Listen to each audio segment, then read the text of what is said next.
We're at the summer meeting here in Munich, Germany, and thanks to our friends at Axiros. Gunther, thank you very much for hosting us here. And you just gave a really good talk about connecting people. And why don't we go to the roots of your company? I mean, you founded 20 plus years ago. What was kind of the vision? Why did you do it? Well, 25 years meanwhile, around that. The vision was, if you think of a home gateway, very restricted device actually. 25 years it was basically, couldn't do anything. But it was the only means on how to get the user A to the internet. And that we solved meanwhile, thanks to the standard, thanks to TR69. But also it's the only means to connect all the various devices in a proper way, so in the home network. So in my point of view, it was no way around to connect the local devices, sensors and interfaces with some central port, central intelligence, with a database, with something like user profiles, with history, with multimedia, with all the BSS data, so the status of the user, and all the other information you have only centrally. So to combine those. And that for me was the idea to found the company basically, right? Back then the main use case was to differentiate what the various users behind such a gateway could do. So one guy can get into the internet with full bandwidth. The other one next to him, due to his central profile, could maybe just reach to certain company services, but not the full internet, and with different traffic shaping rules, all of that. So you can do so much when you combine the central part and the local part in a meaningful way. And yeah, I'm going to talk about that more detailed on my Friday talk. But today I wanted to say that basically the home network, this is what we have to solve the next 2 decades now that we solved the uplink, right? And the last two.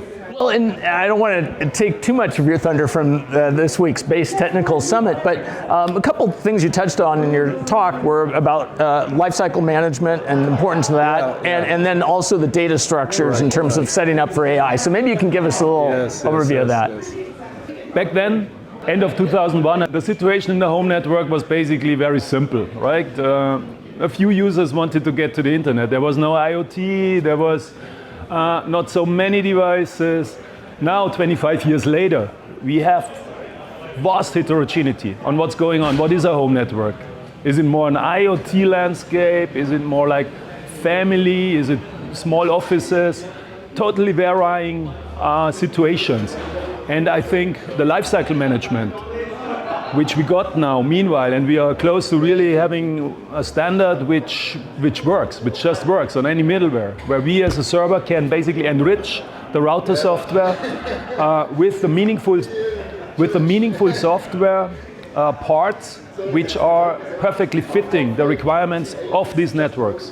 And not to have the router vendor have to have everything, you know, to be able to deal with those vastly different requirements in one monolithic block, but to be able to enrich the software with the firewalling, with the Wi-Fi optimizers and all of that in a standardized way. And that is for me now the missing part to deal with the very much grown complexity in the right way. And lifecycle management is key for home networking.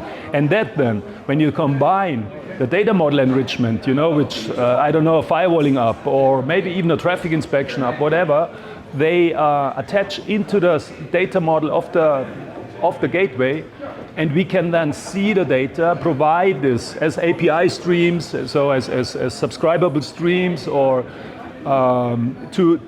to any third party. Something like a home network cannot be done by just us and the router vendor. Many different parties need to involve to address this complex environment in the correct way. And this is not like a two or three vendor effort. This must combine everybody. And our part, I see, we provide the APIs so that others can shine using them.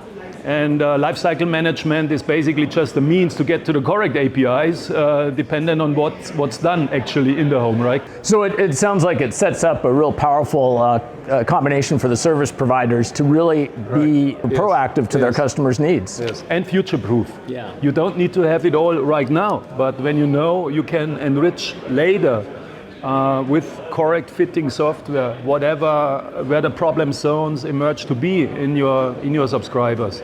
And we deliver a lot of information. Other parties, monitoring systems, deliver a lot of information, insights of where do users really have problem.